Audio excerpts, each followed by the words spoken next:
Hey everyone, welcome back to Corporate Decoder. Today we're diving into a company's special meeting and a proposed merger. It's like watching a corporate wedding, but will there be a honeymoon or a messy divorce? The short version, Walgreens Boots Alliance, the giant pharmacy chain, might be going private, meaning it won't be traded on the stock market anymore. Stockholders voted on it in July of 2025.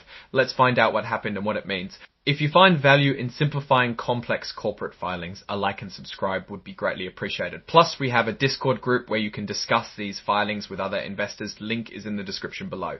So back in March of 2025, Walgreens made a deal to merge with a company called Blazing Star Parent. Basically, Blazing Star would buy Walgreens and take it off the stock market. This is called a merger agreement. Stockholders needed to vote to approve this deal. The important date to remember is June 6, 2025. This was the record date. If you owned Walgreens stock on this date, you got to vote on the merger. About 65 million shares were outstanding. Now, it gets a little technical. There were some big shareholders like Stefano Pessina and John Lederer, plus Blazing Star itself. The unaffiliated stockholders are everyone else. For this merger to happen, a majority of all outstanding shares and a majority of the shares held by these unaffiliated stockholders had to vote in favor. Almost 48 million shares, or about 75%, were voted at the special meeting. So did the merger pass? Let's look at the numbers. For the overall majority to approve the merger, there needed to be enough votes from all shareholders. About 626 million votes were for the deal, about 20 million were against, and about 1.9 million abstained. This means the majority of outstanding shares did approve the merger.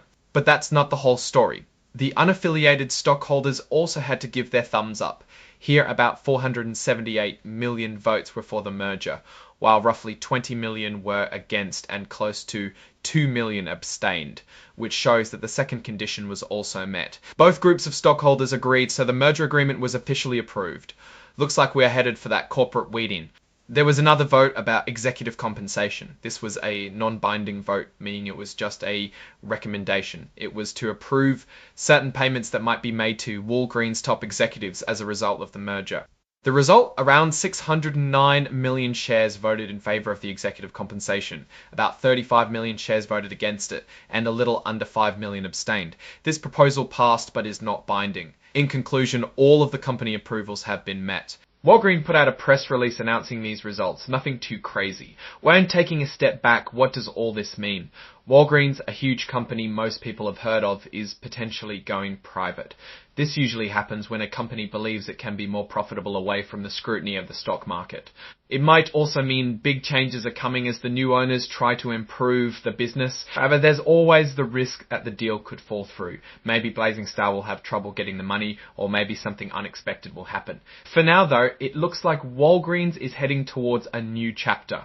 Alright, that's the inside scoop on Walgreens' special meeting. What do you think about this merger? Is Walgreens going private a good move? Let's talk in the comments. If you found this helpful, remember to like the video and subscribe. Also, make sure to check out the Discord, which will be linked below in the description. Thanks for watching, and I'll see you in the next one.